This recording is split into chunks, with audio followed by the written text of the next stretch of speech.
April 24, 1944. The Naga Hills of northeastern India. A single shot breaks the morning mist. It is not the flat crack of a Lee Enfield. It is the sharper, meaner report of an Arisaka Type 99 rifle. The 7.7 mm round passes through the neck of Sergeant John Mac McAllister with a wet, punching sound. He drops without a word, his knees buckling forward, his body slumping against the moss-slick trunk of a giant teak tree. The patrol freezes. 12 men. American GIs, attached to Merrill's Marauders, operating deep behind Japanese lines. They are strung out along a knife-edge ridge trail, visibility choked to 10 yards by the swirling, milky fog. The scent is of damp rot, orchids, and the cold, metallic promise of rain. Corpsman/Second Class James Doc Hollaran doesn't hear the shot. He hears the impact, the sickening, final thud of a body meeting the earth. He is third in the column, his medical bag a familiar, cumbersome weight against his right hip. His world narrows to sensory snapshots. The sudden, wide-eyed flinch of the point man ahead of him, Private Rossi, who half turns, his Thompson submachine gun coming up. The vapor of Rossi's breath, a quick white cloud in the damp air. The coppery smell of Mac's blood, already cutting through the organic rot. Then, the jungle erupts. It is not a disciplined volley. It is a storm. Light machine gun fire, the unmistakable, sewing machine stutter of a Japanese Type 96, rakes the trail from the left flank, 9 o'clock. Bullets shred hanging vines and tear fist-sized chunks of wood from the trees. From the right, 3 o'clock, comes the pops of knee mortars, the projectiles arcing high with a soft thump before screaming down. The first explodes 20 yards down the trail, behind the rear guard. The concussion is a physical blow, a pressure wave that slams into Hollaran's back, driving the air from his lungs. Chaos is instantaneous, absolute. Ambush. Off the trail. Go, go, go. Lieutenant Brewster's voice is a raw scream, barely audible. Men dive, scramble, fall. Private Rossi spins, firing a wild burst from the hip into the gray wall of fog, the .45 caliber rounds sounding like heavy doors slamming shut. A return burst from the Type 96 catches him across the thighs and abdomen. He flies backward, his Thompson clattering away, a high, surprised shriek torn from his throat. Hollaran is moving before Rossi hits the ground. The training, endless, brutal hours at Camp Stoneham, overrides the animal terror screaming in his skull. Asterisk locate. Assess. Treat. Evacuate. Asterisk he low crawls 4 yards, elbows and knees digging into the wet, loamy earth. The machine gun fire walks up the trail, stitching a line of geysering dirt and leaf litter. It passes over his head by inches, the supersonic cracks making his teeth ache. He reaches Rossi. The wounds are catastrophic. Both femoral arteries are severed. The blood is not flowing. It is pouring, a hot, pulsing fountain that instantly soaks Hollaran's sleeves and turns the ground beneath them into a dark, steaming paste. Rossi's eyes are locked on his, pupils huge with terror and incomprehension. His mouth works, but only a wet gurgle emerges. No time for morphine. No time for gentle words. Hollaran's hands are a blur of practiced, violent efficiency. He yanks 2 Carlisle dressings from his bag, the thick, cellophane-wrapped pads. He rips the wrappers with his teeth, spitting out the fragments. He slams 1 pad onto the worst wound on the right thigh, leaning his entire upper body weight onto it. The blood momentarily slows, then pulses around his fingers, hot and insistent. He needs pressure. Real pressure. He grabs Rossi's own belt, yanks it free, loops it above the wound. He uses the muzzle of a discarded M1 Garand as a windlass, twisting until the leather belt bites deep into the flesh and the bright arterial spray becomes a sluggish ooze. He repeats the process on the left leg with a length of gauze and a bayonet. 60 seconds have passed. Rossi has lost consciousness, his breathing shallow and rapid. He will be dead in 3 minutes without plasma and surgery. The ambush has a rhythm now. The Japanese fire is controlled, interlocking. The machine gun on the left pins the main body of the patrol, now scattered in a shallow depression off the trail. Riflemen, invisible in the fog and dense undergrowth, snipe at any movement.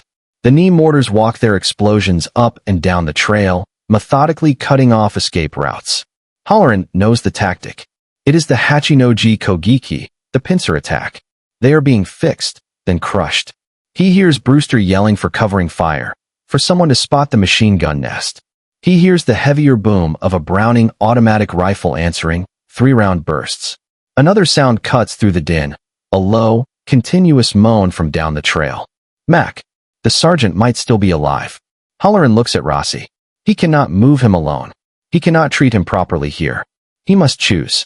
The memory flashes, unbidden and brutal. The field hospital at Lido, 2 months prior. The makeshift morgue tent. The lines of sheet-covered bodies. The face of one, a boy from his own neighborhood in Pittsburgh, his features waxy and calm. Hollaran had just written a letter home for him the day before. The smell of formaldehyde and corruption. The overwhelming, helpless silence. That silence is his enemy now. It is what he fights against with every bandage, every tourniquet, every pulse check. Brewster, I need a litter. Rossi's hit bad. His voice is sandpaper rough. A hail of rifle fire answers him, chewing into the tree above his head. He flattens himself over Rossi's body. He feels the vibrations of the impacts through the wood. He counts his own heartbeats, a frantic drum against his ribs. 1, 2, 3, 4. A shape crawls toward him. It is Private First Class Ansel, a lanky kid from Iowa, his face pale beneath a layer of grime and sweat. Doc, LT says we gotta pull back to that dry creek bed, 200 yards downslope. We can't stay here. I need you to help me carry him. Hollaran barks, his eyes never leaving Rossi's tourniquets, checking for fresh seepage. Ansel's eyes dart to the ruin of Rossi's legs, to the ocean of blood. A tremor runs through his jaw. Doc, he's gone. Look at him. We gotta go. He's breathing. Help me. A mortar shell lands 15 yards to their right. The explosion is a deafening, yellow-white flash. Dirt, stones, and shredded vegetation rain down. Ansel yelps, clutching his ear. A shard of hot metal has sliced his cheek open. Blood wells instantly, dripping onto his jacket. The shock breaks his paralysis. He nods, a quick, frantic jerk of his head. Together, they maneuver Rossi onto a spread-out poncho. Hollaran takes the front corners, Ansel the rear. On 3. Low and fast. To that big fern cluster. Ready? 1, 2, 3. They heave, scrambling in a crab-like crouch, dragging the dead weight. The machine gunner finds them immediately. Tracers, greenish-yellow in the gloom, zip around them, thudding into the earth. They crash into the relative cover of a giant fallen log and a thicket of elephant ferns. Ansel is hyperventilating. I can't. You're hit. Sit. Hollaran rips open a field dressing and slaps it on Ansel's cheek, tying it quickly. Now hold this corner. Keep tension. He turns his attention back to Rossi. The jostling has restarted the bleeding on the left leg. He reapplies pressure, his arms burning with fatigue. The firefight reaches a new crescendo. The bar goes silent abruptly. A scream. They got Carson. Then, the terrifying sound of close-quarter fighting. The ping of a Garand clip ejecting. The snick-snack of a bolt-action rifle being worked. A guttural yell in Japanese. The patrol is being overrun. The dry creek bed, their planned fallback position, is now a fantasy. They are cut off, surrounded in a tightening noose. Lieutenant Brewster's voice, closer now, crackles with static and desperation. Hollaran, fall back to my position. That's an order. We are breaking contact to the north. North. Away from the trail, into the trackless, vertical jungle. Impossible with a litter. Hollaran looks at Ansel, now trembling in shock. He looks at the unconscious, bleeding out Rossi. He looks back toward the direction of the moaning Sergeant Mack. 3 patients. 1 medic. The calculus of triage is a cold, brutal weight in his stomach. Under standard procedure, Rossi is expectant. A black tag. Left for the dead to conserve resources for the salvageable. Mack, with a neck wound, likely the same. The Japanese fire shifts. They are beginning to advance, using the cover of the mortar barrage. He can hear them now. Short, sharp shouts. The rustle of equipment moving through the undergrowth. They are maybe 50 yards out and closing. He makes his decision. It is not a medical decision. It is a promise he made to himself in the stinking hold of the troopship, watching men vomit from fear and seasickness. No one who is breathing gets left behind. Ansel, listen to me. You see that vine, the thick one hanging down the embankment? Ansel nods, dazed. You are going to slide down it. You will find a crevice in the rocks at the bottom. You will hide. Do not move. Do not fire. Do you understand? But Doc, do you understand? Yes. Go. Now. Ansel scuttles away, vanishing over the lip of the small ridge. Hollaran is alone with Rossi. He cannot drag him. He must carry him. He gets his arms under Rossi's torso and knees. The man is solid, a deadweight of muscle and gear. Hollaran's back screams in protest. With a primal grunt, he stands. He is a perfect, silhouetted target against the gray fog. He expects the impact of a bullet at any second. It does not come. The Japanese, seeing a single man standing, holding another, may be confused, hesitant. He has seconds. He moves not with speed, but with a deliberate, plodding certainty. Each step is an agony of balance and strain. He heads not north with the retreating patrol, nor back to the trail, but east, directly down the steepest part of the slope, toward the sound of rushing water he'd noted subconsciously earlier. A stream, cover, and a possible route. The slope is a nightmare of rotten leaves, hidden roots, and slick, exposed rock. His footing goes almost immediately. He slides 10 feet, crashing onto his side, Rossi on top of him. He protects the man's head with his own arm. He gets up. He lifts Rossi again. His muscles are shaking now, past fatigue, into a trembling, electric exhaustion. He descends sideways, crab-walking, using trees as braces. A rifle cracks above him. A round splinters a branch by his head. They have been seen. He reaches the stream. It is a torrent, waist-deep, cutting a narrow gorge through the hillside. The cold water is a shock. He stumbles on the rocky bottom, almost goes under. He pushes forward, using the stream bank as a trench. The water masks their noise and their scent. After 50 yards, he finds what he needs, a small overhang of rock, a tiny, damp alcove barely large enough for one man. He lays Rossi in it, checking his pulse. Still there. Thready, but there. He camouflages the opening with fallen ferns and branches. He cannot rest.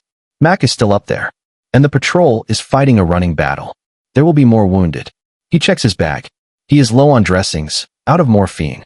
He has one plasma unit left. He fills his canteen from the stream, the water icy and clean. He takes a deep, shuddering breath, the air sharp in his lungs. Then he turns and begins to climb back up the hellish slope toward the sound of the guns. The return journey is a study in controlled agony. Every muscle fiber protests. His hands, slick with Rossi's blood and his own sweat, slip on handholds. He uses roots, rock fissures, anything to pull himself upward. The firing has shifted north, growing more distant. The main patrol is leading the pursuers away. But the ambush site will not be empty. It will have Japanese security and American wounded. He crests the ridge 20 yards south of the original trail. The silence is profound, broken only by the drip of moisture from leaves and the distant calls of disturbed birds. The fog is thicker. He moves like a ghost, from tree to tree, pausing, listening, his ears straining for any sound that is not natural. He smells cordite, and blood, and something else, the faint, cloying scent of Japanese military tobacco. He finds Mac first. The sergeant is not where he fell. He has crawled, a snail's trail of dark blood marking his path for 10 yards before it disappears into a thicket of thorny bamboo. Hollaran follows it, his movements silent. He finds Mac curled in a fetal position, his hand clamped to his neck. His eyes are open, glazed with shock, but he is conscious. The bullet had passed through the muscle on the side of his neck, missing the carotid artery and spine by a miracle of millimeters. It is a bleeding, painful wound, but not immediately fatal. Mac. It's Hollaran. Don't speak. Mac's eyes focus, a flicker of recognition.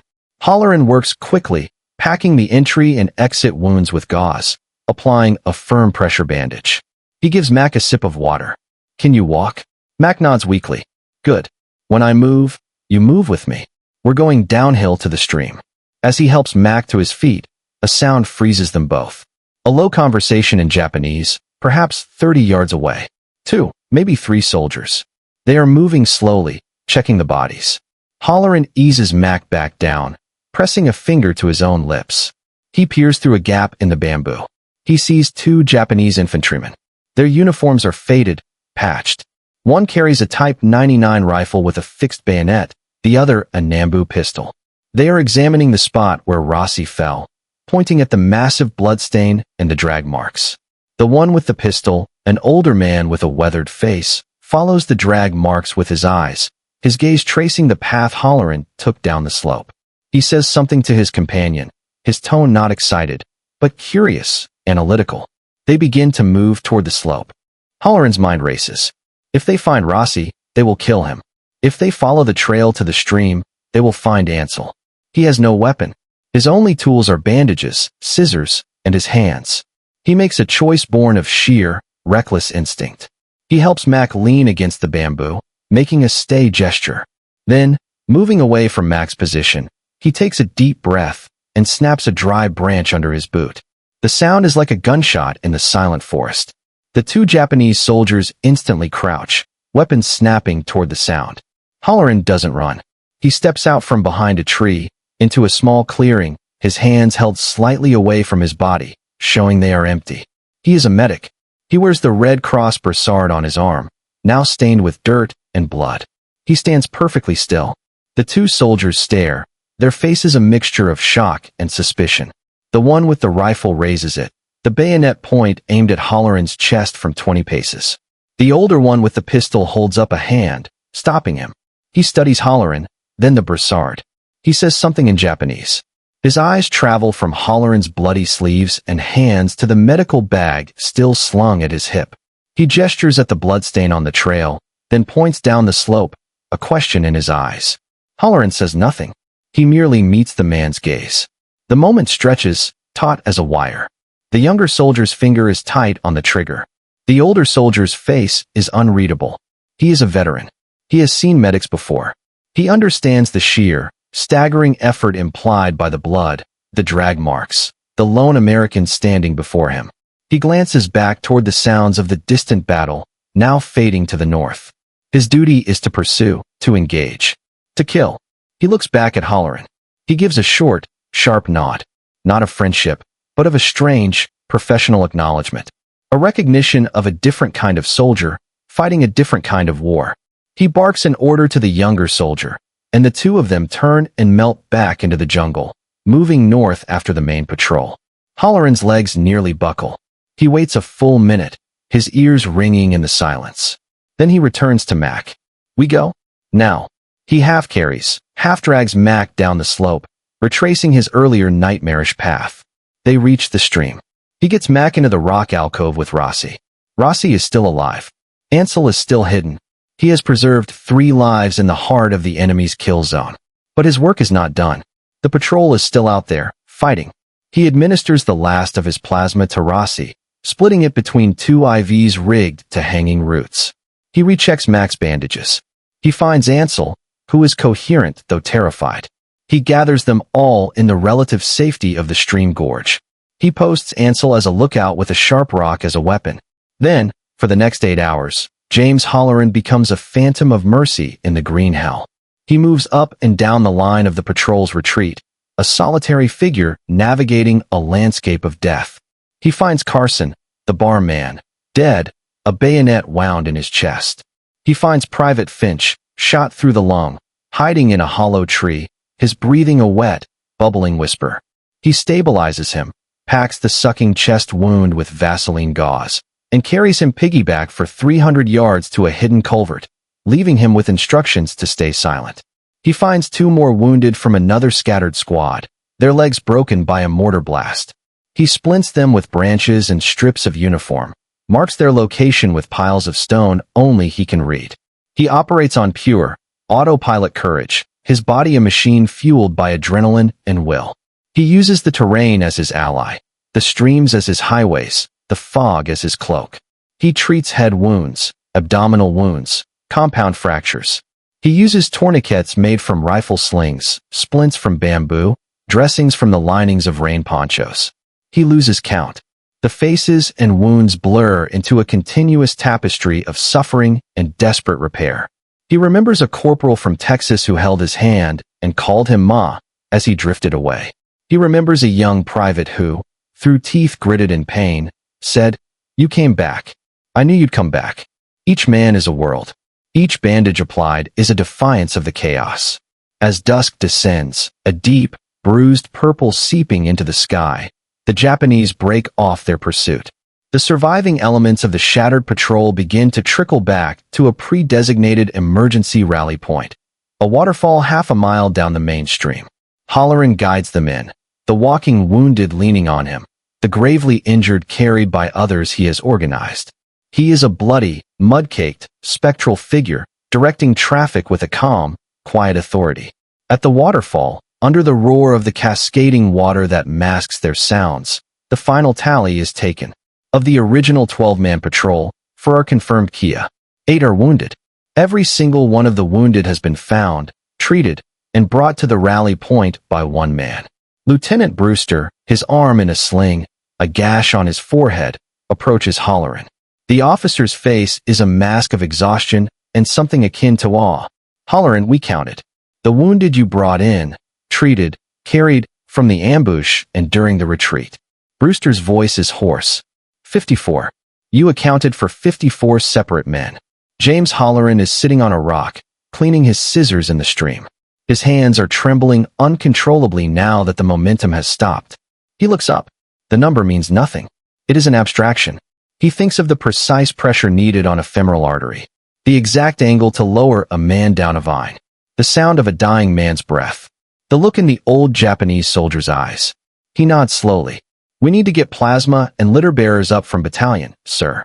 Finch and the 2 in the gully won't last the night. And we need to mark Carson's body for graves registration. He stands, his joints protesting. The job is never finished. The silence, the final, terrible silence, is still out there, waiting. And as long as he can stand, as long as his hands can tie a knot or apply pressure, he will fight it.